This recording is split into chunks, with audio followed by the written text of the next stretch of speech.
본 방송에서 제공하는 투자 정보는 투자 판단에 대한 조언입니다. 방송에서 제공하는 주식의 가치, 가격 상승 및 가격 하락에 대해서는 방송사에서 보장하지 않습니다.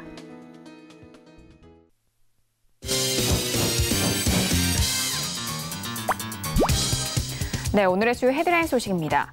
미국 민주당이 현지 시간으로 24일 트럼프 대통령의 우크라이나 스캔들과 관련해 하원 차원의 탄핵 조사에 들어가기로 했습니다. 트럼프 대통령은 지난 7월 우크라이나 대통령과의 통화에서 바이든 전 부통령과 아들 헌터에 대해 조사할 것을 압박했고, 펠로시 하원 의장은 트럼프 대통령이 헌법적 책무를 저버렸다고 비판했습니다. 파주, 연천에 이어 김포까지 아프리카 돼지열병이 확산되자 청와대 경제수석을 주축으로 하는 태스크포스를 꾸려 대응에 나섰습니다. 청와대 관계자는 위기관리센터는 24시간 상황 모니터링의 역할을 하고, 이와 별개로 밀도 있게 실질적 대응을 논의하고 관련 부처와 상황을 논의하기 위해 태스크포스가 꾸려졌다고 설명했습니다. 유엔 총회 참석차 각국 지도자들이 미국 뉴욕에 모여 있는 상황에서 한국과 미국, 일본의 북핵 수석 대표들도 뉴욕에서 모여 3자 회동을 진행했습니다. 이번 협의에서는 북핵 문제 해결을 위한 미국과 북한의 실무 협상이 이르면 이달 말부터 재개될 가능성이 커지면서 삼각 공조 방안이 주로 논의된 것으로 알려졌습니다.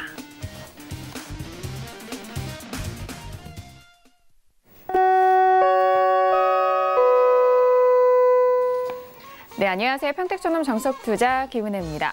코스피 지수가 14거래일 만에 하락으로 마무리가 됐습니다. 전일장 회복됐었던 2100선에 대해서 하루 만에 이탈이 된 상황인데요. 자, 오늘장은 2070선까지 밀려난 상황입니다. 자, 오늘도 기관의 매수세가 이어졌지만 방어하기에는 역부족이었습니다.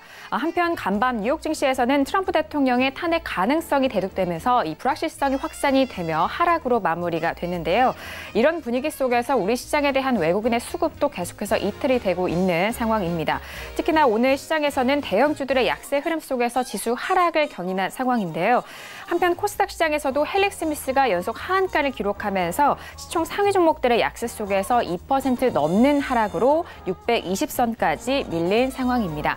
자, 이렇게 오늘 수요일장도 모두 마무리가 됐습니다. 오늘도 정석투자와 함께 하시면서 오늘 시장에 대한 정리와 그리고 내일 시장에 대한 대응 전략까지도 꼼꼼하게 확인해 보시길 바라겠습니다. 그럼 오늘 시장 흐름 다시 한번 정리합니다. 시세 보시죠. 네, 오늘 코스피 지수는 전일 대비 1.32% 하락한 2073.39의 장을 마쳤습니다.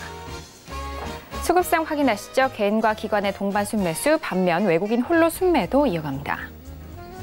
코스피 시가총액 상위 종목 확인하시죠. 삼성전자와 SK하이닉스가 1% 넘는 하락 속에서 하락세를 이어갔습니다. 삼성전자는 오늘 1.21% 하락한 48,900원에, SK하이닉스도 2% 가까운 내림 속에서 81,900원에 장을 마쳤습니다.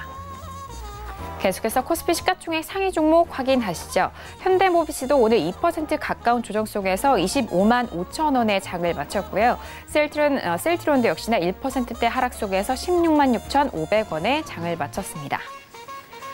오늘 코스닥 지수는 전일 대비 2.35% 급락한 626.76의 장을 마쳤습니다. 수급상 확인하시죠. 개인 홀로 순매수, 반면 기관과 외국인은 동반 순매도 이어갑니다. 코스닥 시가총액 상위 종목 확인합니다. 셀트론 헬스케어는 1% 가까운 상승 속에서 5만 1,400원의 장을 마쳤고요. 메디톡스도 1%대 하락 속에서 35만 1,700원의 장을 마쳤습니다. 계속해서 코스닥 시가총액 상위 종목 확인하시죠. 헬릭 스미스는 오늘도 하한가 기록합에서 8만 4천 원대 마무리가 됐고요. HLB도 오늘 1%대 하락 속에서 4만 5천 원의 장을 마쳤습니다. 네, 본격적으로 수요일장 정석투자 시작합니다. 오늘은요, 봉추 선생님과 함께합니다. 봉추 선생님 안녕하세요. 네, 안녕하세요. 네, 반갑습니다. 자, 14거래일 만에 코스피 지수가 하락으로 마무리가 됐습니다. 전일장 2100선을 회복하자마자 오늘장은 미끄러 내리면서 2070선까지 좀 눌린 상황인데요. 오늘 우리 시장 어떻게 보셨을까요? 네, 오늘 한국 시장은 상당히 약했죠. 시작부터 좋지 못했었고요. 사실 초반에는 조금 버티는 흐름이 나왔어요. 그리고 장 중반까지만 하더라도 최근에 그랬지 않습니까? 지수가 조금 약하다가도 반등이 나오는 그런 흐름이었는데요. 오늘은 전반적인 흐름 자체가 완전히 다운된 그런 상태였습니다. 그러다 보니까 계속해서 밀리는 그런 상황이 나오면서 결과적으로 매우 좋지 못한 그런 흐름이 나왔습니다. 종목의 흐름이 거의 최악의 상태로 나온 그런 상태라서 지수가 반등할래야 반등할 수 없는 그런 흐름이 나왔습니다. 더군다나 시장을 대표하는 종목들이 약했었기 때문에 어쩔 수 없는 그런 흐름이었다고 볼 수가 있겠고요. 어제만 하더라도 흐름이 굉장히 좋았었죠. 시장에 대한 기대가 있었는데요. 역시 어제 방송 말미에 말씀을 드렸지 않습니까? 변수라고 하면은 미국 시장이 변수가 될 것이다. 그렇게 말씀드렸는데요. 미국 시장만 아니라면 한국 시장 같은 경우에는 최근에 흐름이 워낙 좋았었기 때문에 버티는 흐름, 또 반등을 시도할 흐름이 나올 가능성이 굉장히 높다. 그렇게 말씀드렸는데요. 결국은 변수가 시장의 흐름을 이렇게 만들었습니다. 그래서 지금은 어떻게 보면은 변수들이 흐름을 만든 그런 상태라고 볼 수가 있겠습니다. 상승할 때도 결국은 변수가 나타나면서 한 단계 더 뛰어넘는 그런 흐름이 나왔었거든요. 그런데 역시 오늘 하락도 변수로 인한 그런 흐름이니까요. 이런 것들이 시장에 영향을 미친다는 것이죠. 결국은 미국 시장이 어떤 한국 시장의 흐름을 꺾을 수 있는 그런 변수 중에 가장 큰 변수이기 때문에 계속해서 주목할 필요가 있을 것 같습니다. 어쨌든 오늘 시장은 매우 약했고요. 그리고 다시 한번 또 추세에 대해서 생각해 볼 만한 그런 흐름이 나왔다. 이 정도로 정리를 하겠습니다. 네, 항상 최근 시황을 말씀해 주셨을 때 변수에 좀 주목을 하셔야 된다. 변수에 대해서 좀 예민하게 반응하셔야 된다라고 말씀해 드렸는데 오늘 시장 같은 경우에는 추세와 그리고 일단 흐름을 뛰어넘는 변수로 인해서 오늘 우리 시장에 대한 결과가 나온 것 같습니다. 자, 오늘도 봉주 선생님과 함께 하시면서 1시간 동안 우리 시장에 대한 점검 함께 하시죠. 자, 그럼 첫 번째 코너로 바로 들어가 보도록 하겠습니다. 오늘의 첫 번째 코너는 시황 분석론이 기다리고 있습니다. 자, 오늘 수요일장의 양시장에 대한 시황 점검도 도와드리고요. 그리고 오늘 시장 안에서 관심 있게 살펴보신 관심 종목까지도 만나볼 수 있는 시간입니다. 자, 앞서서 수급적으로는 오늘도 계속해서 기관이 매수세를 보여줬지만 외국인의 매도 물량을 받아내기에는 오늘장은 좀 역부족이었습니다. 자, 이런 수급적인 엇갈림 속에서 양 지수에 대한 시황 점검 먼저 도와드리도록 하겠습니다. 자, 봉준 선생님 시황 먼저 도와주실까요? 네, 먼저 등락 결과를 말씀드리도록 하겠습니다. 코스피 같은 경우에는 오늘 하락 출발했고요. 그리고 하락 음봉 마감했습니다. 결국은 반등하지 못하고 쭉 밀리는 그런 흐름이 나오면서 상당히 좋지 못한 그런 흐름으로 마감을 했어요. 사실 지수가 워낙 흐름이 좋았었기 때문에 살짝 꺾이는 흐름 정도의 흐름이 나온다고 하면은 크게 문제가 되지 않은 그런 상황인데요. 고점에서 거의 어제 고점 대비해서 30포인트 가까이 하락했지 않습니까? 상당히 큰 폭의 하락을 하루 만에 만들었었던 그런 상황이고요. 어제까지만 하더라도 흐름이 상당히 좋았습니다. 그런데 오늘은 다시 흐름이 완전히 바뀌었어요. 그러면서 단기 고점에 대한 또 생각을 해볼 수 있는 그런 흐름이 나왔습니다. 어쨌든 여기에서 초과 하락이 나온다고 하면은 어제의 고점이 단기 고점일 가능성이 상당히 높고요. 현재 상태로서도 가능성이 상당히 높아졌어요. 앞에서도 말씀을 드렸지만은 조금 꺾였다 그랬을 때는 사실 다시 회복할 수 있는 그런 흐름이 가능하거든요. 그런데 지금같이 이렇게 크게 꺾여버리면은 특별하게 호재가 나오면서 강하게 반등하지 않으면은 좀 어렵다는 것이죠. 어쨌든 지금은 단기 흐름이 굉장히 중요해졌어요. 단기에 곧바로 이 흐름을 회복하고 다시 반등이 나와준다고 하면은 다시 한번 또 힘을 낼 수 있는 흐름이 되겠지만 그런 흐름이 나오지 못한다고 하면은 결과적으로는 쭉 빠지면서 더 하락할 가능성이 상당히 높다는 것입니다. 어쨌든 지금은 결과가 중요한 그런 장세예요. 과정이 어떻든 간에 결과가 나오면은 결국은 그런 흐름대로 간다는 것이죠. 최근까지의 흐름은 결과가 상당히 좋았지 않습니까? 과정이야 어떻든 간에 장중에 좀 흔들림이 있든 또 조정을 받든 상관없이 결과적으로 계속 좋았던 모습이었어요. 그런데 오늘은 결과 자체가 좋지 못합니다. 그래서 여러모로 좀 생각을 해볼 수 있는 그런 상황이라고 생각을 할 수가 있겠고요. 그리고 어제도 말씀을 드렸습니다만은 이 흐름이 이어져야 되는데 그 흐름이 이어지지 못하고 끊어졌다는 것에 좀 의미가 있지 않나 생각을 합니다. 어쨌든 2100선을 다시 이탈하면서 불안한 흐름을 만들었다. 그렇게 보시면 될 것 같습니다. 자, 코스닥은 역시 하락 출발했고요. 하락 원봉 마감했습니다. 코스닥은 최근에도 계속 약했었죠. 그런 흐름을 그대로 이어가고 있어요. 최근의 약세를 그대로 이어간다 그렇게 보시면 될 것 같고요. 흐름 자체가 굉장히 약합니다. 코스닥은 최근에 고점에서 꺾이는 흐름이 나오고 있었는데요. 오늘도 그런 흐름을 그대로 이어가고 있었어요. 어쩔 수 없는 흐름이죠. 코스피가 버텨줘야 그나마 좀 반등할 수 있는 흐름이 나오는데 코스피가 무너지는 상황에서 어쩔 수 없는 그런 상황이었다고 볼 수가 있겠고요. 코스닥은 완연히 꺾이는 흐름이기 때문에 특별한 어떤 변수가, 호재성 변수가 나오지 않으면은 강하게 반등하기는 이제 좀 어려워지지 않았나 그렇게 생각을 합니다. 어쨌든 코스닥의 약세는 지속되는 흐름이라고 보시면 될 것 같아요. 자, 등락의 원인을 보면은요, 코스피 같은 경우에는 해외 증시, 수급, 그리고 대형주 이렇게 보시면 될 것 같아요. 자, 그리고 코스닥은 코스피, 그리고 수급, 제약, 바이오죠. 제약이 꺾이면서 좋지 못한 그런 흐름을 보였는데요. 코스닥의 오늘 약세는 코스피의 영향이 큽니다. 코스피가 오늘 급락을 했었기 때문에 이 코스피가 급락하는 상황에서 코스닥이 강하게 반등하기 어렵지 않습니까? 더군다나 최근까지 코스닥이 워낙 약했었기 때문에 코스피마저 약세로 접어든다, 전환된다 그러면은 약할 수밖에 없겠죠. 그런 영향을 고스란히 받았어요. 장 초반부터 흐름이 상당히 좋지 못했습니다. 그러면서 쭉 밀리는 그런 흐름이 나왔는데요. 시장이 전반적으로 분위기가 좋지 않았었기 때문에 어쩔 수 없는 그런 부분이었었죠. 물론 장 중반에는 조금 반등을 하려는 그런 어떤 시도가 있었긴 했습니다만은 강한 시도는 나오지 못했었고요. 결국은 쭉 밀리는 그런 흐름이 나왔습니다. 자, 이렇게 나왔던 원인 자체는 수급적인 부분도 크죠. 오늘도 외국인과 기관이 매도를 했어요. 특히 기관이 매도를 하는 게 상당히 중요하다고 말씀을 드렸는데요. 코스닥은 기관이 매수를 해줘야 됩니다. 그런데 오늘도 기관이 매도를 했고요. 그리고 외국인도 같이 매도를 했습니다. 개인만 매수하는 상황, 이런 상황에서 지수가 움직이고 시장이 좋게 간다는 건 어렵겠죠. 물론 개인들이 움직이는 종목들도 있어요. 그런 개별주들도 있는데요. 시장 전반을 움직이기는 어렵다는 것이죠. 그런 면에서 오늘 지수 하락은 당연한 흐름이라고 보시면 될 것 같습니다. 자, 그리고 역시 오늘 제약업종이 약했는데요. 제약업종은 오늘 약할 수밖에 없었습니다. 최근에 바이오가 좋지 못했는데요. 어제와 오늘은 특히 심했죠. 어제 같은 경우에 헬릭스미스가 하한가를 갔죠. 점하한가를 갔는데요. 오늘도 점하한가를 갔습니다. 자, 어제 관심 종목에서 말씀을 드렸지 않습니까? 헬릭스미스.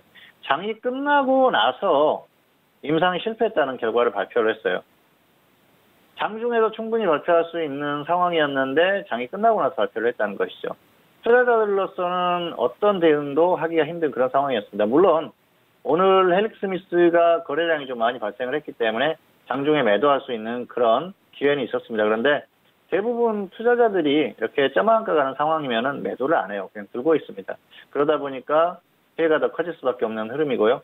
어쨌든 단기적으로 바이오 쪽에 좋지 않은 흐름이 지속되고 있고요. 헬릭스미스가 그런 흐름을 더하고 있다 그렇게 보시면 됩니다.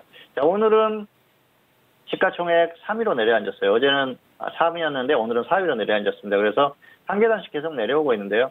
조만간 더 크게 하락할 수도 있는 그런 흐름이기 때문에 바이오가 받는 영향은 클 수밖에 없겠죠. 어쨌든 이런 것들로 인해서 코스닥이 좋지 못한 그런 흐름이 나왔다고 보시면 됩니다.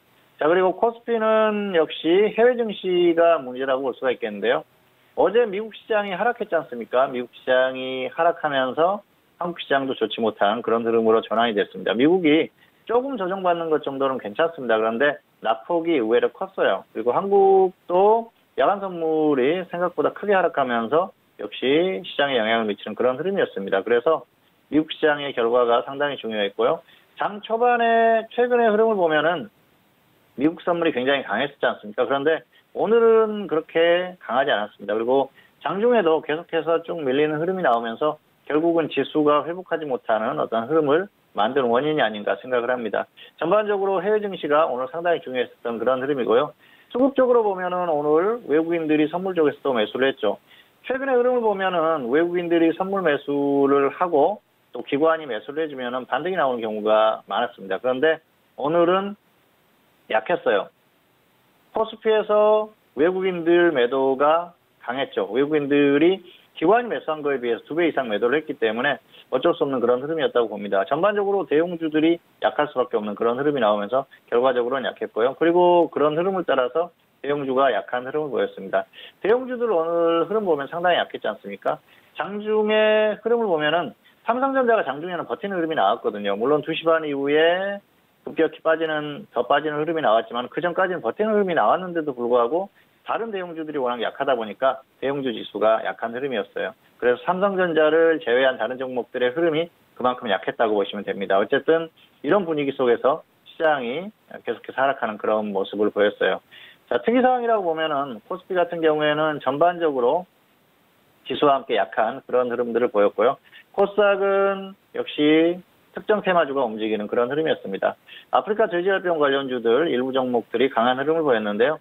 그 정도 흐름이 나왔고요. 전반적으로 종목의 흐름은 좋지 못했었던 그런 상황입니다. 자, 결론을 말씀드리면 오늘 코스피와 코스닥이 하락했습니다. 급락했죠. 코스피의 낙폭이 컸고요. 그리고 코스닥도 낙폭이 컸어요. 코스닥은 제약이 약했기 때문에 어쩔 수 없는 흐름입니다. 바이오가 약하면 코스닥은 약할 수밖에 없고요. 그게 가장 큰 원인입니다. 그리고 뭐니 해도 코스피가 버텨주지 못하는 흐름이 나왔기 때문에 코스피의 급락을 따라서 그대로 하락하는 그런 모습이었어요. 상당히 좋지 못한 모습이고요. 역시 앞에서도 언급을 했지만은 펠릭 스미스가 역시 좋지 못한 분위기에 기름을 붓는 그런 상태이기 때문에 당분간 흐름이 강하게 나오기는 좀 어려운 상태가 아닌가 생각을 합니다. 제약업종만 주목하시면 되고요. 코스닥의 흐름은 제약업종이 결국은 결정을 한다고 보시면 될 것 같습니다. 자, 그리고 코스피는 오늘 낙폭이 컸죠. 초반의 흐름이 상당히 약하게 출발을 했고요. 그리고 초반에 조금 버티는 흐름이 나왔는데 장 초반에는 어느 정도 조금 버티는 흐름이 나왔어요. 그리고 11시대 이후에는 선물 쪽에서 매수가 나오면서 지수가 반등하는 흐름을 나왔는데요. 결과적으로는 쭉 계속 밀리는 상황이 나왔죠. 조금 반등하다가 말았어요. 최근에 흐름을 보면은 장중에 외국인들이 선물 쪽에서 매수를 하고 또 기관이 매수를 하면 반등이 강하게 나왔습니다. 흐름이 좋을 때는 매수하는 쪽에 어떤 수급적인 흐름의 반응이 큽니다. 그런데 반대로 흐름이 좋지 않을 때는 매도하는 쪽의 반응이 커요. 오늘 흐름이 그랬는데요. 오늘은 매도하는 수급, 이 코스피 쪽에서 외국인들이 매도하는 그런 수급적인 흐름의 반응이 컸습니다. 그리고 여기에 하나 더하자면은 옵션 쪽의 흐름이 좋지 않았거든요. 그런 영향을 골고루 받았다고 보시면 돼요. 파생 쪽에서도 결국은 어느 한쪽은 좋지 못했었던 그런 흐름이기 때문에 좋지 못한 흐름이 나오지 않았나 생각을 합니다. 자, 그리고 장 초반에 시장이 하락 출발하고 그리고 장 중반에도 미국 시장이 또 좋지 못한 흐름을 보였지 않습니까? 여러 가지 그런 영향을 끼쳤던 게 미국이 어제 하락했는데요. 하락하는 원인이 가장 중요합니다. 단순한 이유로 인해서 조금 조정을 받으면은 한국 시장도 영향을 크게 받지 않았을 거예요. 그런데 이유가 중요한데 바로 트럼프 대통령 탄핵 관련 이슈였지 않습니까? 대통령이 탄핵된다. 상당히 중요한 문제죠. 한국의 대통령이 탄핵되는 건 아니지만 미국은 글로벌 증시의 바로미터 아니겠습니까? 그리고 중요한 게 그동안 지수를 상승시켰던 게 트럼프 대통령의 역할이 굉장히 컸습니다. 트럼프 대통령이 당선이 되고 나서 아메리카 퍼스트를 외쳤지 않습니까? 결국은 다른 나라들은 다 필요 없다는 거예요. 미국만 잘 싸면 그만이라는 것입니다. 그래서 다른 나라들과 관세 전쟁을 벌이고요. 그리고 G2라는 중국을 엄청나게 압박을 하고 있지 않습니까? 그게 바로 트럼프 대통령의 역할이고 계속해서 앞으로도 나올 수 있는 흐름인데 탄핵을 하는 분위기가 조성이 된다고 하면 단기적으로는 악재가 될 수 있겠죠. 물론 상원을 공화당이 장악을 하고 있기 때문에 탄핵 가능성이 떨어지는 게 현실입니다. 그럼에도 불구하고 트럼프 대통령의 어떤 도덕적인 면이 정말 좋지 않은 면이 부각이 된다고 하면 공화당도 국민들을 의식하지 않을 수가 없거든요. 그러면 분위기가 급반전될 수도 있기 때문에 지금 흐름이 그렇게 좋은 상태는 아니라고 보고요. 현실성은 떨어지지만 대통령 탄핵에 대한 문제가 발생을 했기 때문에 심각한 문제라는 것이죠. 그러면서 지수가 꺾였고요. 그리고 오늘 지수가 어제까지만 하더라도 상당히 강했는데요. 사실 한국 시장이 이렇게 갑자기 크게 꺾일 가능성은 떨어진다고 생각을 했습니다. 워낙 수급적인 흐름이 인위적이었었기 때문에 인위적이라는 것은 억지로 만든다는 뜻입니다. 그래서 이 흐름을 조금 더 끌고 갈 가능성이 상당히 높다고 봤는데요. 인위적이라는 건 두 가지를 내포하고 있어요. 좋은 흐름이 지속되면 계속해서 갈 수도 있는데요. 그 흐름이 어느 정도 목표를 달성하고 흐름이 끊겼을 때는 급락할 가능성도 있다는 것이죠. 갑자기 흐름이 급변할 가능성도 있다는 것입니다. 아래로 가나 위로 가나 마찬가지죠. 그 흐름이 급격히 변할 가능성이 높은데요. 지금은 변수로 인해서 흐름이 나온 상태이기 때문에 우리가 전혀 예측할 수 없었던 그런 부분이라고 볼 수가 있겠습니다. 자, 시장에서 투자를 하다 보면 이런 경우가 자주 발생을 하는데요. 우리가 아무리 분석을 하고 예측을 하더라도 그 흐름을 전혀 예측할 수 없게 만드는 게 변수인데요. 어제 같은 경우에는 상당히 큰 변수가 발생을 했기 때문에 어쩔 수 없는 부분이라고 볼 수가 있겠습니다. 그리고 지수의 어떤 하락 크기가 상당히 중요했는데요. 어쨌든 상당한 크기의 낙폭이 있었기 때문에 여기에서는 단기적인 확인이 필요하겠지만은 이제는 조금 또 부정적인 그런 흐름으로 갈 가능성이 상당히 높다고 봅니다. 자, 화면 보시겠습니다. 오늘 코스피 지수죠. 급격하게 꺾이는 흐름이 보였고요. 코스닥도 마찬가지입니다. 코스닥도 굉장히 좋지 않아요. 코스닥은 뭐 최근에 좋지 않았었죠. 계속해서 음봉이 나오면서 좋지 않았었는데 결국은 오늘 급락하는 흐름이 나왔어요. 코스닥은 오늘도 결국은 제약업종의 흐름이 컸습니다. 제약업종이 장후반으로 가면서 쭉 밀리는 그런 흐름이 나왔어요. 그래서 이때부터 굉장히 좋지 못한 흐름이 나왔는데요. 코스닥이 그대로 밀리는 그런 흐름이 나올 수밖에 없겠죠. 힘을 쓸 수 없는 그런 상황을 만들었다 그렇게 보시면 될 것 같아요. 자, 그리고 코스피도 흐름이 굉장히 좋지 못했는데요. 삼성전자를 보면은 오늘 계속해서 버텼어요. 물론 하락 출발하긴 했지만은 계속 버티는 흐름이지 않습니까? 굉장히 좀 지수를 붙으려고 하는 의지가 강했는데 대형주가 굉장히 약했습니다. 삼성전자가 대형주에서 차지하는 비중이 크다는 걸 생각하면 다른 종목들의 흐름이 굉장히 좋지 못했다는 걸 알 수 있죠. 급격하게 꺾이는 그런 흐름도 나왔지 않습니까? 어쨌든 전반적인 종목들의 흐름이 좋지 못해서 나온 그런 상태라고 보시면 될 것 같고요. 자, 코스피 지수는 이제 고점에서 살짝 꺾였죠. 지금 보면은 뭐 반등한 크기를 생각하면 별거 아닙니다. 그런데 고점, 자, 어제 고점 2101이었지 않습니까? 그런데 오늘 2072까지 빠졌어요. 거의 30포인트 가까이 빠진 겁니다. 상당한 크기고요. 이 30포인트라는 게 작아 보이지만은 결코 작은 수치가 아닙니다. 그리고 이 꺾이는 흐름을 회복하기 위해서는 또 다른 좋은 큰 모멘텀이 발생을 해야 되는데 현재로서는 그런 모멘텀이 있나 생각을 해보면 그렇게 많지 않다는 것이죠. 그런 면에 있어서 오늘 지수의 흐름은 상당히 중요한 그런 의미를 갖고요. 여기에서 곧바로 내일 반등이 나와준다. 그랬을 때는 조금 흐름이 달라지겠죠. 다시 뭐 급등을 하든 아니면 소폭 반등을 하든 반등하는 흐름이 나와주면은 그나마 조금 나은 흐름이 나올 수가 있겠는데요. 여기에서 곧바로 추가 하락이 나온다. 그랬을 때는 이제 단기 고점 기록했을 가능성이 상당히 높습니다. 현재 상태로서도 이 고점을 다시 넘을 가능성이 그렇게 크지 않다고 생각을 합니다. 어쨌든 그동안 가격에 대한 부담이 있었기 때문에 이런 흐름이 나오는 거거든요. 가격에 대한 부담이 없으면은 사실 여기에서 조금 이렇게 꺾이는 흐름이 나오더라도 크게 부담이 없습니다. 그런데 그동안 가지 않아야 될 그럴 흐름에서도 변수로 인해서 반등이 나오고 거품이 발생을 했다고 말씀드렸는데요. 그런 거품이 있었기 때문에 오늘 이런 변수에 의해서 낙폭이 조금 더 커지는 상태가 아닌가 생각을 합니다. 미국의 어떤 하락의 크기에 비하면 낙폭이 훨씬 크지 않습니까? 그런 것들이 시장의 어떤 일종의 거품이 있다는 것을 뜻하는 것일 수도 있거든요. 어쨌든 여러 가지로 부담스러운 상황이죠.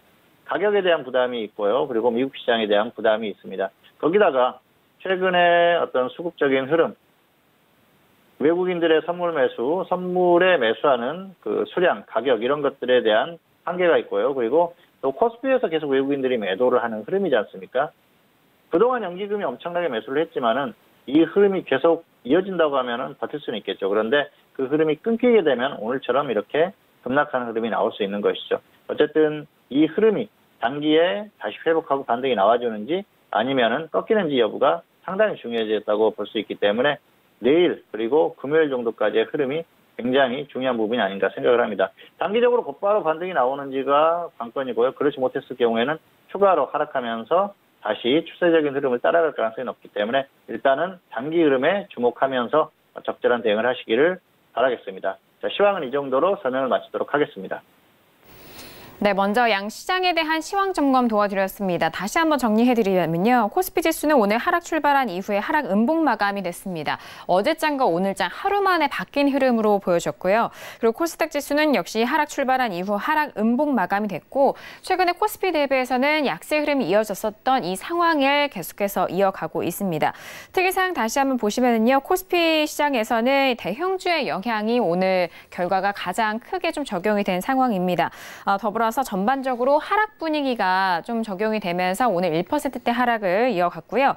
그리고 코스닥 같은 경우에는 제약주의 영향과 그리고 일부 테마만 강세 흐름을 보여줬다라는 뜻입니다.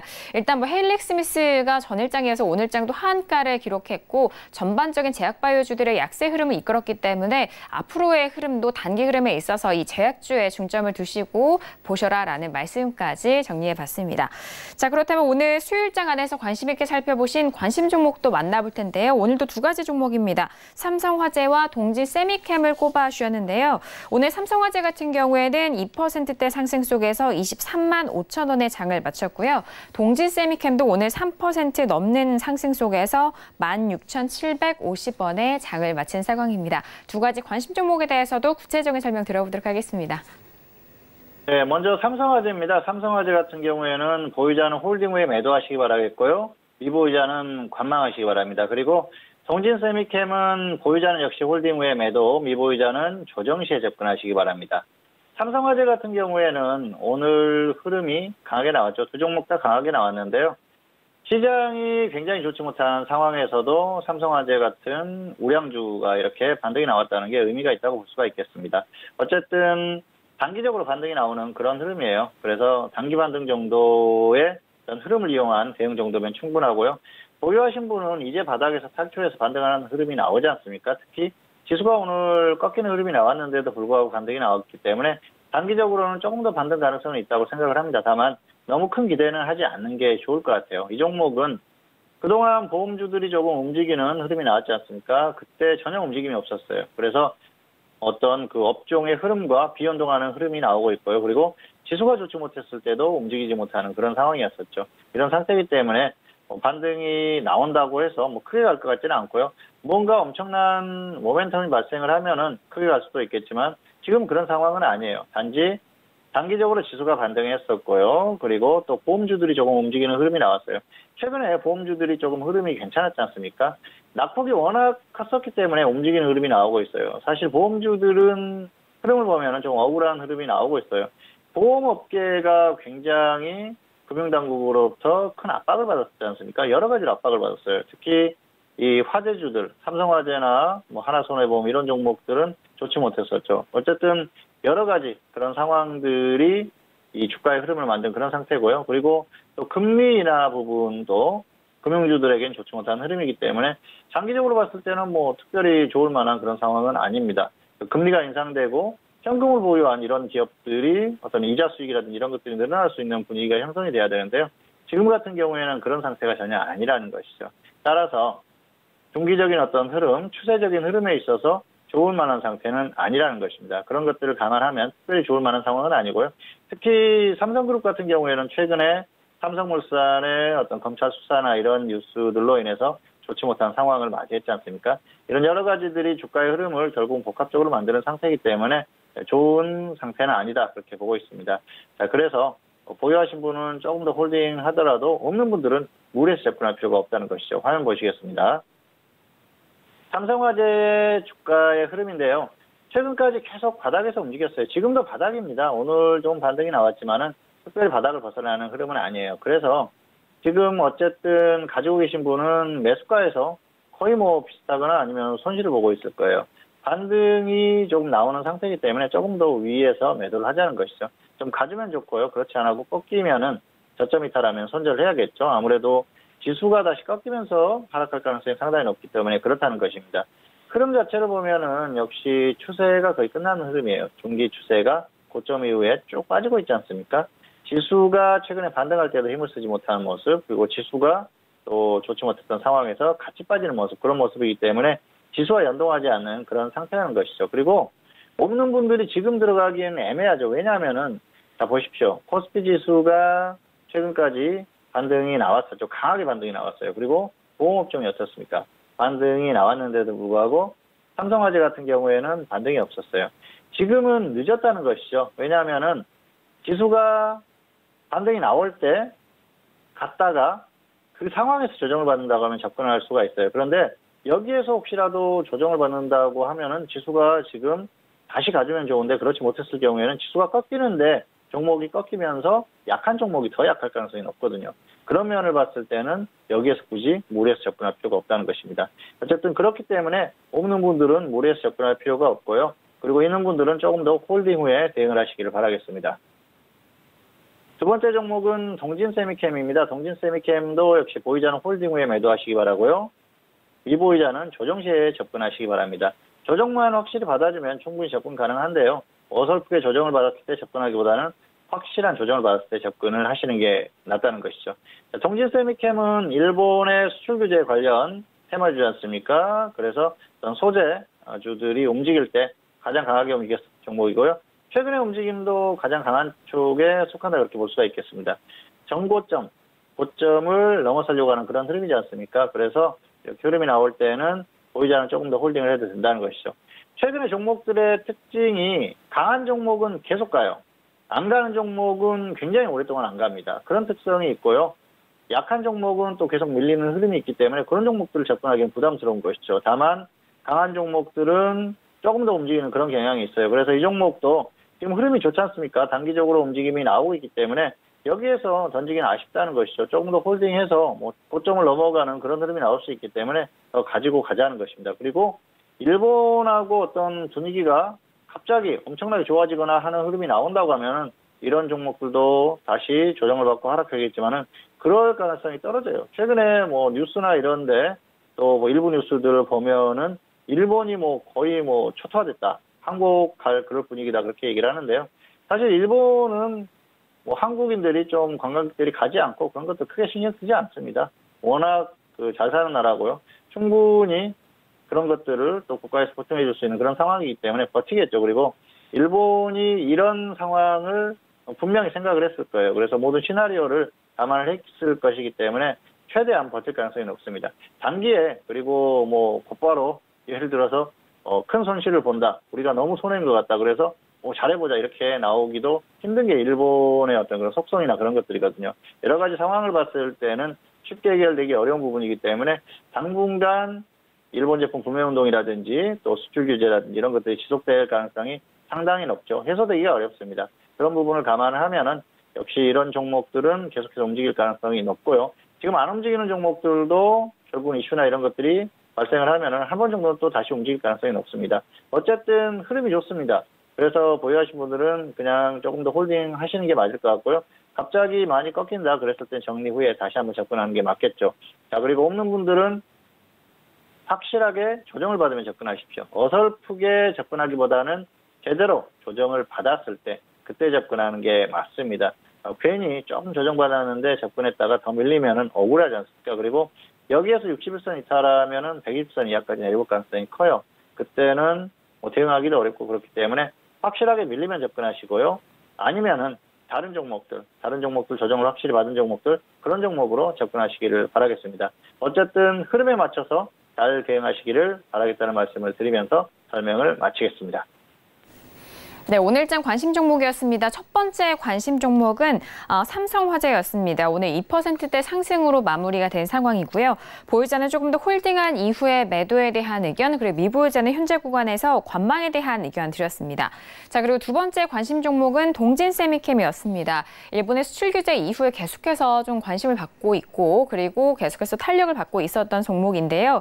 자, 동진세미캠 같은 경우 오늘 3%대 상승이고, 보유자는 조금 더 홀딩한 이후에 매도에 대한 의견, 그리고 미보유자에 대해서는 가격대 조정 시 접근 유효하다라는 전략까지 세워주셨으니까요. 다시 한번 참고해 주시길 바라겠습니다. 자, 이어서 선생님 질문 있을 시간으로 넘어가 보도록 하겠습니다. 오늘도 다양한 질문들 많이 접수해 주셨고요. 첫 번째 질문부터 확인해 보도록 하겠습니다. 오늘의 첫 번째 질문은 끝자리 1927님의 질문입니다. 롯데 손해보험을 2,200원에 비중은 20% 질문 주셨는데요. 롯데 손해보험 오늘장 종가 먼저 확인하시죠. 자, 오늘장 같은 경우에는 강보합 마감 속에서 2,165원에 마무리가 됐습니다. 매수가 대비해서는 소폭 손실 구간이신데요. 롯데 손해보험 어떻게 진단해 주실까요? 네, 학점은 C고요. 본전 매도하시거나 손절 마이너스 5% 후에 관망하시는 게 좋을 것 같습니다. 계속해서 갈 만한 상황은 아니고요. 최근에 또 이슈로 움직였어요. 그렇기 때문에 단기적인 움직임은 가능한데 매수가 자체가 높기 때문에 일단 그렇게 대응하시는 게 좋을 것 같아요. 화면 보시겠습니다. 2,200원에 매수하셨죠. 여기에서 매수하셨는데요. 좀 성급했어요. 왜냐하면은 여기서 따라잡은 것 같지는 않고요. 고점 이후에 조정을 받았는데 여기에서 접근을 했습니다. 물론 조정을 받지 않기 때문에 들어가실 수도 있습니다. 계속 횡보하는 흐름이 나오니까 가지 않을까 그렇게 생각하실 수도 있는데요. 상승했던 게 매각 이슈로 상승했어요. 지분 매각이 이루어졌지 않습니까? 그러면은 이게 이제 금융당국의 승인이 끝나면은 끝나는 겁니다. 이슈가 끝나는 거예요. 자, 롯데그룹에서 다른 어떤 그 인수주한테 인수가 된 게 좋은 호재일까요? 절대 호재는 아니라고 생각을 하고요. 일단은 단기적인 호재 이슈가 끝났기 때문에 크게 움직일 상황이 아니라는 것이죠. 그리고 보험주들도 움직였다가 이제는 조정을 받을 가능성이 크기 때문에 미련 갖지 마시기 바라겠습니다. 본전 매도하시거나 손절 마이너스 5% 후에 관망하시기 바라겠습니다. 네, 롯데 손해보험에 대한 진단이었습니다. 학점은 C학점으로 확인이 됐고요. 반등 시에는 본전 매도, 그리고 더욱더 하락 시에는 손절 마이너스 5% 이후에 관망에 대한 의견 참고해 주시길 바라겠습니다. 자, 이어서 다음 질문 또 이어가 볼게요. 끝자리 1072님의 질문이고요. 삼성중공업을 매수가 8,430원에 비중은 60% 질문이셨습니다. 오늘장 삼성중공업 종가 먼저 확인하시죠. 오늘장 같은 경우에는 2% 가깝게 빠지면서 7,960원 마감이 됐습니다. 매수가 대비 손실 구간이신데요. 어떻게 보실까요? 네, 학점은 F고요. 본전 매도하시거나 손절 마이너스 10% 후에 관망하시기 바라겠습니다. 자, 이 종목 차트 보시겠습니다. 8,430원입니다. 여기에서 매수하셨는데요. 일단 매수가 자체가 너무 높습니다. 추격 매수예요. 그래서 매수를 굉장히 잘못했다. 그렇게 말씀드리겠습니다. 그리고 비중이 60%죠. 굉장히 무모한 그런 매수다고 볼 수가 있겠어요.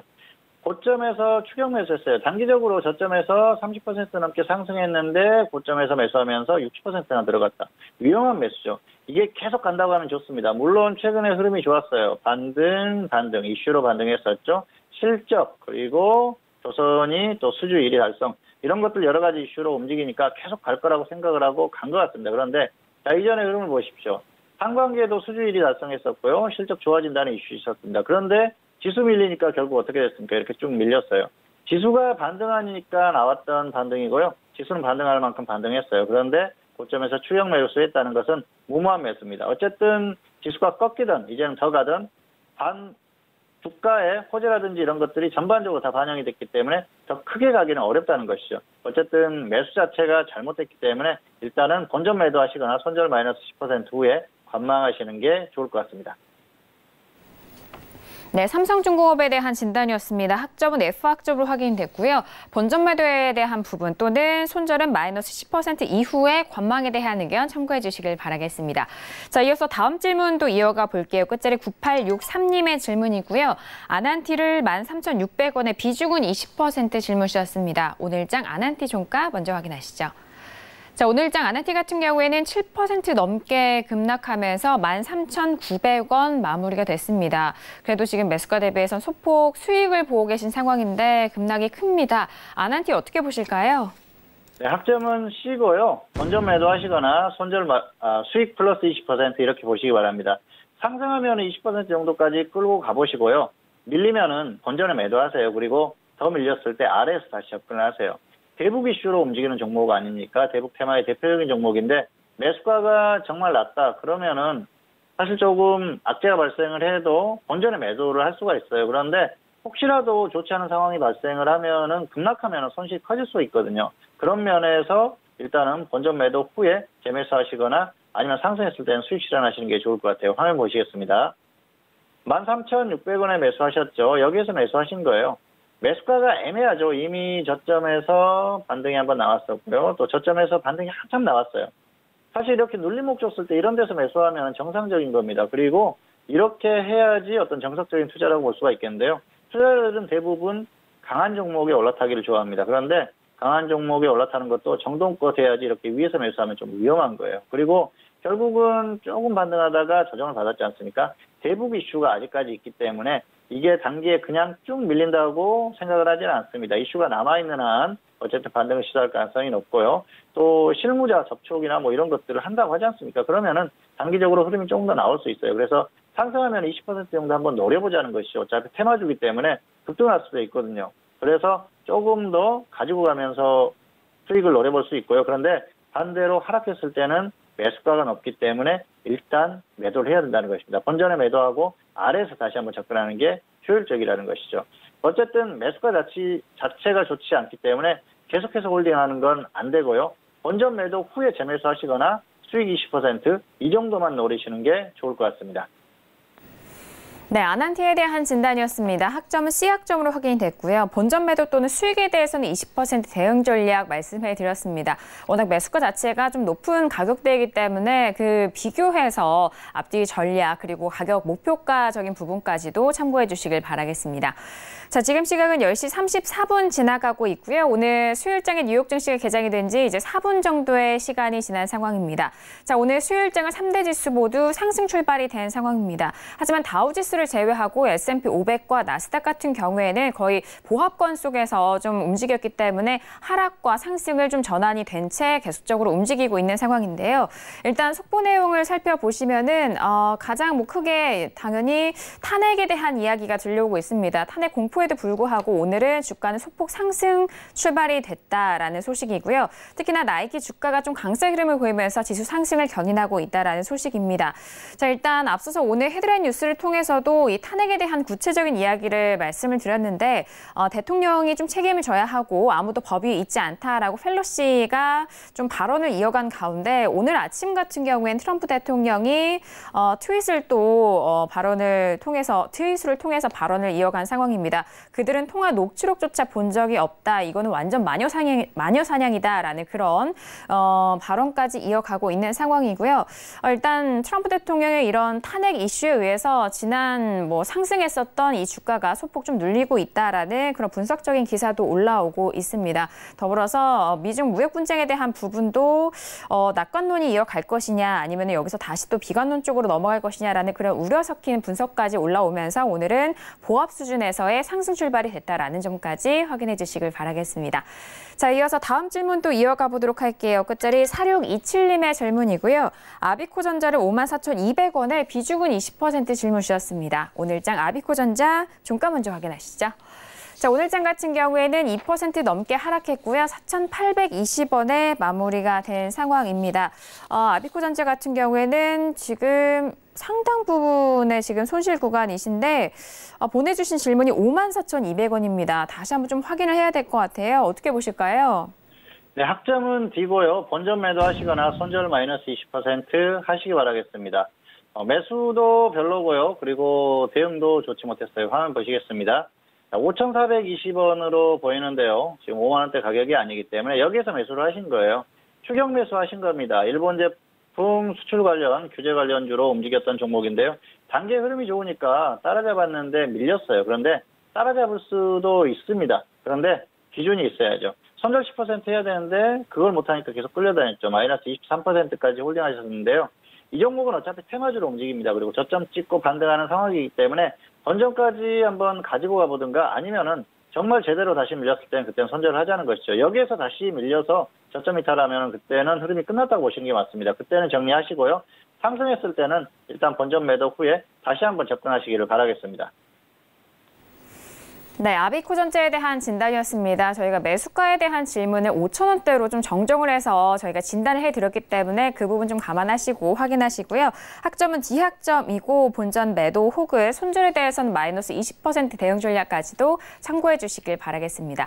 자, 이어서 다음 질문도 이어가 볼게요. 끝자리 3482님의 질문이고요. 동일철강을 4,400원에 비중은 40% 질문 주셨습니다. 오늘장 동일철강 종가 먼저 확인하시죠. 자, 오늘장 같은 경우에는 1% 넘게 빠졌고요. 4,335원에 마무리가 되면서 소폭 손실 구간입니다. 동일철강은 어떻게 진단해 주실까요? 네, 학점은 D고요. 손절 마이너스 10%, 수익 플러스 10% 이 정도 보시기 바라겠습니다. 매수가가 조금 애매한데요. 이 종목은 대북 테마로 움직이는 종목입니다. 그래서 철강주들이 전반적으로 대북 테마로 움직였지 않습니까? 그래서 업종이 움직이니까 같이 움직였어요. 결국은 대북 테마들이 움직이면 같이 움직인다는 것이죠. 단기적으로는 이슈가 나올 가능성이 있기 때문에 충분히 상승 가능성은 있다고 생각을 하는데요. 매수가가 좋지 않습니다. 혹시라도 하락했을 때는 빨리 손절을 해야 된다는 것이죠. 뭔가 이슈가 나오지 않으면은 역시 조정을 받을 수 있고요. 또 지수가 빠지면 조정을 받을 수 있기 때문에 계속해서 고집필 필요는 없습니다. 화면 보시겠습니다. 4,400원이면은 여기입니다. 그래서 매수가 자체가 좋지 않아요. 다만 지금 테마로 움직이는 흐름을 보였었기 때문에 반등하면은 매수가가 좋지 않더라도 10% 정도는 수익을 노려볼 수 있다는 것이죠. 주력으로 가는 종목이 아니기 때문에 이 정도 수익만 노리시기 바라겠고요. 하락했을 때는 뭔가 흐름이 없거나 지수가 밀리거나 그렇습니다. 그때는 계속해서 홀딩하는 건 맞지 않습니다. 손절 후에 흐름을 봐서 다시 한번 접근하면 되니까 손절 마이너스 10%, 수익 플러스 10%, 이 정도만 보시기 바라겠습니다. 네, 동일철광에 대한 진단이었습니다. 학점은 D학점이고요. 손절은 마이너스 10%, 그리고 수익에 대해서도 역시나 10% 전략 드렸습니다. 이 종목을 통해서 철강 업종 가지고 계신 분들에게도 다시 한번 좀 적용될 수 있는 팁도 전달해 드렸으니까요. 참고해 주시길 바랄게요. 자, 이어서 다음 질문도 이어가 봅니다. 끝자리 1993님의 질문이고요. 서울가스를 73,300원에 비중은 10% 질문이셨습니다. 오늘장 서울가스 종가 먼저 확인하시죠. 자, 오늘장 같은 경우에는 약보한 마감이고요. 68,100원에 장을 마친 상황입니다. 지금 손실 구간이신데요. 어떻게 보실까요? 네, 학점은 C고요. 손절 마이너스 5%, 수익 플러스 5%, 이 정도 짧게 보시는 게 좋을 것 같아요. 자, 이 종목은 좀 애매한 종목이죠. 전기가스 업종이 지금 특별히 움직이는 그런 상황도 아니고요. 특별히 갈만한 상황도 아닙니다. 사실 지수의 흐름이 좋지 못했을 때 움직일 수 있는 게 전기가스라고 말씀드렸는데요. 가장 중요한 포인트는 가격 메리트라고 말씀을 드렸었죠. 그리고 흐름이에요. 결국은 가는 흐름이 나오느냐가 중요한데요. 이 종목이 특별히 가는 흐름 정도는 아니라는 것이죠. 어쨌든 그런 흐름이기 때문에 일단 단기적으로 그렇게 짧게 대응하시는 게 맞을 것 같습니다. 화면 보시겠습니다. 73,300원에 매수하셨는데요. 여기에서 매수하신 겁니다. 그래서 매수 자체는 나쁘지 않아요. 저점 찍고 반등했죠. 그리고 또 거의 전저점 부근에서 횡보하는 흐름이기 때문에 매수는 가능했습니다. 충분히 가능하고요. 그리고 가격적으로 봐도 굉장히 저점입니다. 그런데 추세적인 흐름을 보면 어떻습니까? 이게 지수하고 상관없이 움직이는 종목이에요. 제멋대로 움직이는 나홀로 종목이라는 것이죠. 그런 면에서 봤을 때는 종목이 저점을 찍고 움직임이 나오느냐가 굉장히 중요한데요. 지금 같은 경우에는 좋지 않다는 것이죠. 지수가 갈 때도 가지 않고요. 종목 자체적으로 그렇다고 해서 지수가 반등할 때 조금 반등은 나왔지만 결국은 저점을 이탈하는 흐름이 나온다는 것이죠. 지금 흐름을 봤을 때는 계속해서 밀릴 가능성이 높습니다. 추세적으로 결국은 저점을 이탈하고 다시 하락할 가능성이 높기 때문에 미련 가질 필요가 없다는 것이죠. 어쨌든 크게 흐름이 나올 만한 그런 상황은 아니고요. 수급이나 여러 가지 상황을 감안하고 또 업종의 흐름을 감안했을 때도 강하게 갈 흐름은 아니기 때문에 짧게 보시기 바랍니다. 하락해는 손절 5%, 상승하면 수익 5%, 이 정도만 짧게 보시고요. 당분간 매도 후에 관망하시는 게 좋을 것 같습니다. 네, 서울가스에 대한 진단이었습니다. 학점은 C학점으로 확인이 됐고요. 손절 마이너스 5%, 그리고 목표가에 대해서도 5% 전략 챙겨드렸으니까요. 확인해 주시길 바라겠습니다. 자, 오늘도 선생님 질문 있을 시간을 통해서 다양한 질문들에 대한 상담 도와드렸습니다. 말씀드린 내용에 대해서는 투자 판단에 대한 조언이고요. 해당 상품의 가치와 수익률을 보장하지 않는다는 점 다시 한번 이해해 주시길 바라겠습니다. 자, 앞서서 오늘 수요일장 뉴욕 증시는 3대 지수 모두 상승 출발이 된 상황입니다. 하지만 나스닥 같은 경우는 보합권 흐름 속에서 좀 상승과 하락을 반복하고 있는 상황인데요. 그렇다면 내일 목요일장에 대한 우리 시장 전망도 이야기 나눠보도록 하겠습니다. 자, 봉주 선생님, 내일 우리 시장 어떻게 전망하실까요? 예, 내일은 혼조세 내지는 약간 약한 흐름 정도가 예상이 되는 그런 상태입니다. 현재 상태로는 추가 하락 가능성이 높아요. 왜냐하면 단기적으로 흐름이 끝났기 때문입니다. 그래서 지금 같은 경우에는 크게 반등이 나오거나 그럴 가능성이 높은데요. 일단은 단기 고점을 기록했을 가능성이 상당히 높다고 봅니다. 어제였었죠. 화요일 고점이 단기 고점 가능성이 상당히 높은데요.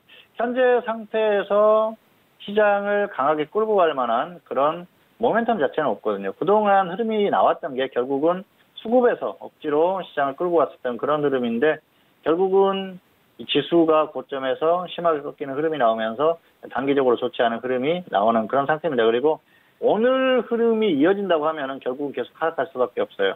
최근의 흐름, 장중에 연기금이나 기관 쪽에서 엄청나게 매수를 해주고 또 외국인들이 선물해서 강하게 매수를 해주면서 지수를 끌고 가는 흐름이 나와준다면 좋습니다. 그런데 지수의 어떤 수급적인 흐름이나 이런 것들에 지수가 반응하지 않는 흐름, 오늘 같은 경우가 그렇죠. 특히 매도하는 어떤 흐름에 강하게 반응을 하고요. 매수하는 흐름에 전혀 반응을 하지 않았었던 오늘 같은 흐름이 이어진다고 하면은 지수가 가기가 힘들겠죠. 자, 어쨌든 지금 같은 경우에는 지수를 확인하는 구간입니다. 그리고 절대 변곡점의 확인 구간이다, 그렇게 볼 수가 있겠는데요. 최근에 절대 변곡점이라는 말씀을 드렸지 않습니까? 여기서 꺾이게 되면 지수가 끝난다는 것이죠.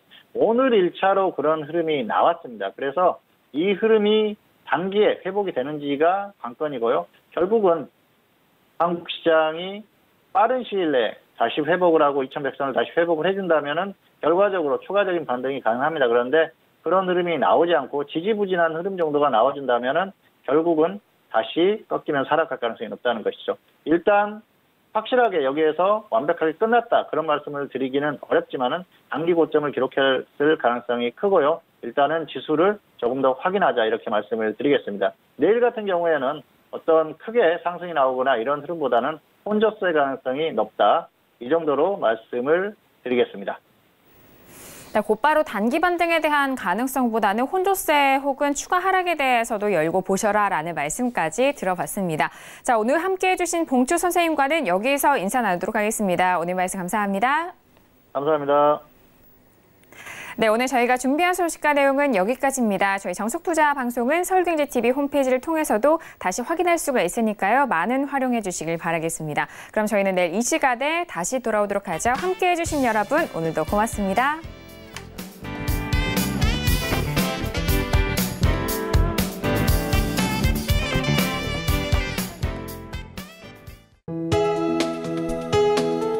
본 방송에서 제공하는 투자 정보는 투자 판단에 대한 조언입니다. 방송에서 제공하는 주식의 가치, 가격 상승 및 가격 하락에 대해서는 방송사에서 보장하지 않습니다.